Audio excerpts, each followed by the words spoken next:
इतिहास की दृष्टि में भारत भाग 39 13 दिन की अटल बिहारी वाजपेयी की सरकार के बारे में हम इसमें बात करेंगे। 10वीं लोकसभा के बाद जब नरसिंह राव आया, अल्पमत में होते हुए भी एक गिरोह द्वारा उसने हुकूमत कायम की और मुख्य उसके अंदर नरसिंह राव, मनमोहन सिंह, सुब्रमण्यम स्वामी और यशवंत सिन्हा थे।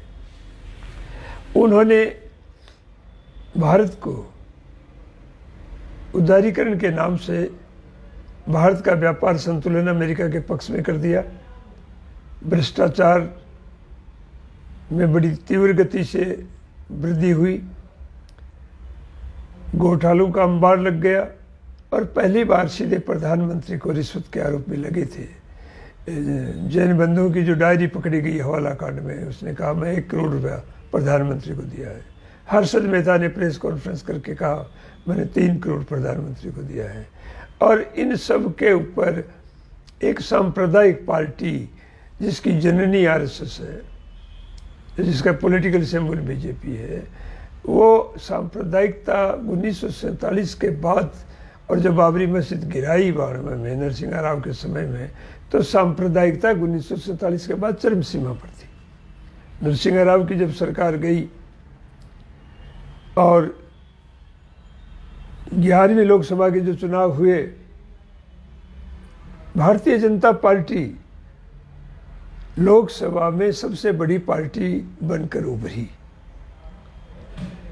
लोकसभा में बीजेपी को 161 सीटें मिली, कांग्रेस को 140 सीटें मिली, सीपीआई को 12 सीट मिली, सीपीएम को 32 सीट मिली, जनता दल को 46 सीट और जनता पार्टी का खाता ही नहीं खुला और छोटी मोटी लोकल पार्टियां इसमें आई। अब शंकर दयाल शर्मा उस समय भारत के राष्ट्रपति थे। उनके सामने नौबत आई कि सरकार बनाने के लिए किसको आमंत्रित किया जाए। 3 खेमे थे, एक बीजेपी का, एक कांग्रेस का, एक इन दोनों से छोड़कर अलग जिसमें जनता दल भी था, जिसमें वामपंथी भी थे, जिसमें और भी कोई लोग थे। ये आपस में मंथन करते रहे और इन्होंने राष्ट्रपति को लेटर भेजने में थोड़ा विलंब हुआ, इनका उम्मीदवार तय करने में विलंब हुआ और उसमें विलंब के अंदर जो सबसे बड़ी भूमिका रही वो कम्युनिस्टों की भूमिका रही। और अगले एपिसोड के अंदर हम लेंगे, क्योंकि इन 2 साल के अंदर 1996 से 98 तक 3 प्राइम मिनिस्टर भारत में आए, 3 गए। शंकर दयाल शर्मा ने बीजेपी को आमंत्रित किया। बीजेपी एक ऐसा सांप्रदायिक सुसंगठित अनुशासनबद्ध गिरोह है उसके पास आरएसएस कि वो तैयार बैठा था। वो हिंदुस्तान में भावना खूब भड़का चुका था, सांप्रदायिकता करा चुका था और सबसे ज़्यादा सीट थी। तो 161 सीटों के लिए अटल बिहारी वाजपेयी को उन्होंने प्राइम मिनिस्टर की शपथ दिला दी और उसको 2 सप्ताह के लिए मौका दिया कि आप अपना बहुमत सिद्ध करें। अटल बिहारी वाजपेयी के बारे में या कोई भी बीजेपी के जो नेता हैं कैसे ये आगे बढ़ते हैं, आप राजनीति में चरित्र मत ढूंढिए। राजनीति में कौन कितना शातिर है, कितना बड़ा बदमाश है, उसी हिसाब से आगे बढ़ते हैं। क्रूर लोग भी आते हैं, लेकिन उसमें आप इंसानियत नहीं देखेंगे। वाजपेयी का सबसे पहले मसला आया था, भारतीय जनता पार्टी पर एक आरोप था कि उन्होंने स्वतंत्रता संग्राम में हिस्सा नहीं लिया। अटल बिहारी वाजपेयी 20 दिन आगरा जेल में रहे, 1942 में भारत छोड़ो आंदोलन, और 89 में इन्होंने गद्दी छोड़ो आंदोलन भी चालू किया था।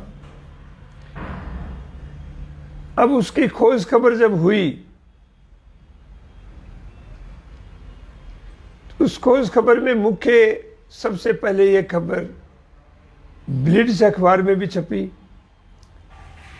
उसके बाद पार्लियामेंट में 25 पार्लियामेंट मेंबर कांग्रेस के, उन्होंने भी इसके सवाल उठाए, और आखिर में हिंदुस्तान की एक बहुत महत्वपूर्ण मैगजीन फ्रंट लाइन फरवरी 20 1998 को उसने पूरी डिटेल छापी है। और उन्होंने जो डिटेल छापी है वो आप देखिए,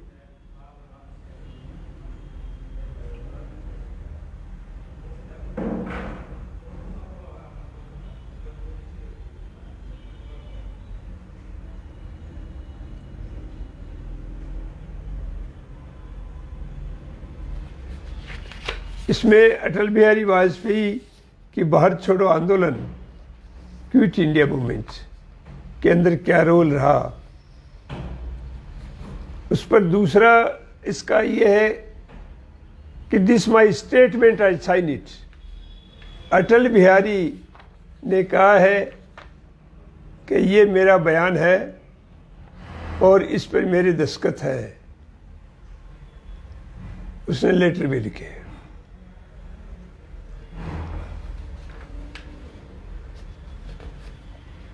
ये सारे दस्तावेज जिसको डिटेल में पढ़ना हो वो 20 फरवरी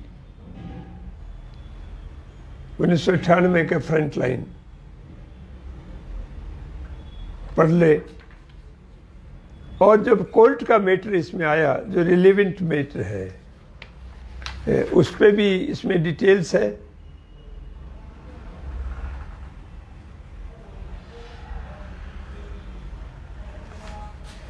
उसके बड़े भाई का बयान भी इसमें शामिल है।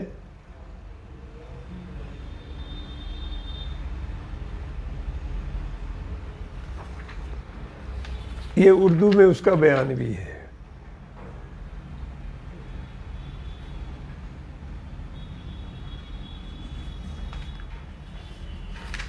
और भी है, लास्ट में स्वामीनाथन तक का इसके अंदर सारा आता है। ये कुल 12 पेज में फ्रंट लाइन में इसका पब्लिकेशन है। और इसको फ्रीडम फाइटर की लिस्ट से हटाना पड़ा क्योंकि कन्फेस किया था। कन्फेस एक ऐसा टेक्निकली लीगल शब्द है जिसको आम मुलजिम भी नहीं समझता, आम जनता भी नहीं समझती। कन्फेस का मायना है अपराध की स्वीकृति, कि मैंने अपराध किया है, मेरी गलती हो गई। इस बयान पर, यह बयान उर्दू के अंदर जो मैंने आपको दिखाया उसमें है, अंग्रेजी में अटल बिहारी के दस्तखत है। एहसान मजिस्ट्रेट था, फिर सेशन जज आगरा के अंदर जो इनके आए, सारा रिटन एविडेंस के आधार पर इसको फ्रीडम फाइटर से हटाया गया। दोस्तों, सत्ता में पहुंचने के लिए कोई चरित्र की जरूरत नहीं होती, क्योंकि भारत उपमहाद्वीप में शताब्दियों से ये पढ़ाया जा रहा है कि जिसकी हुकूमत है, जो राजा है, वो भगवान के बराबर है।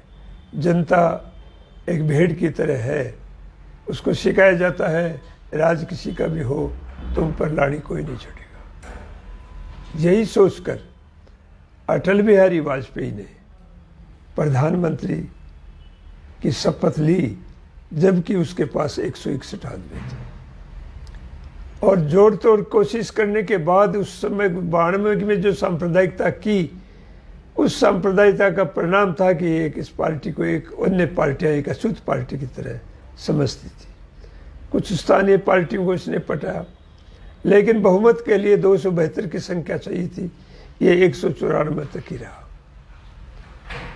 194 तक रहने के बाद भी 3 दिन जो पार्लियामेंट में बहस चलाई योजनाबद्ध तरीके से, और उन्होंने ये सिद्ध करना चाहा कि मैं देश के अंदर हुकूमत करने का हकदार हूँ, मेरी सरकार की बलि दी जा रही है, और इसका और सब लोगों ने खूब डट के विरोध किया। और सांप्रदायिक लोगों के हाथ में सत्ता आने के बाद मुल्क की हालत क्या होती है, मुल्क की हालत, मुल्क कहाँ जाएगा, ये हम आगे चल करके जो परिणाम इसके आए हैं, आ रहे हैं, उन सब का हम विश्लेषण करते जाएंगे। लेकिन ये 13 दिन बहस कराने के बाद अपना इस्तीफा राष्ट्रपति को दे दिया, उसका उसने सामना नहीं किया। और वहीं से इस मुल्क के अंदर सांप्रदायिकों की सरकार आने की तरफ एक ज़्यादा उम्मीद जगी। और ये निश्चित था कि अब देश की हालत जो मई 1996 में थी, उससे आगे चल करके और भी ज़्यादा खराब होने की तरफ ये ताकतें ले गई। भारत में एक पार्टी का शासन खत्म हो गया, भारत में गठबंधन का शासन शुरू हो गया, भारत में 2 संगठन बन गए, यूपीए और एनडीए। और पहली बार अटल बिहारी वाजपेयी ने पार्लियामेंट के 3 दिनों का सीधा प्रसारण एमपीओ की बहस का शुरू किया, एक नई पद्धति डाली और जनता को अपने पक्ष में करने के लिए, क्योंकि भाषण ये लच्छेदार देते हैं, काम ये किस ढंग से करते हैं, वो एक आदमी का सवाल नहीं, एक अटल बिहारी का सवाल नहीं, देश को भुगतना पड़ेगा। लेकिन 13 दिन के अंदर वो अपना बहुमत नहीं जुटा सका, वो 272 की संख्या पार नहीं कर सका और अटल बिहारी 13 दिन के अंदर ही राष्ट्रपति को इस्तीफा दे करके चला गया। उसके बाद दूसरा जो दौर आता है वो अगले हम एपिसोड में देंगे, जिसमें देवगौड़ा की सरकार कैसे बनती है और कम्युनिस्टों की क्या भूमिका रही विशेष तौर से, उसके ऊपर अगले 40वें एपिसोड के लिए आपके सामने आएंगे। मैं गणेश बेरवाल, आर्कोलॉजिस्ट सीकर। धन्यवाद।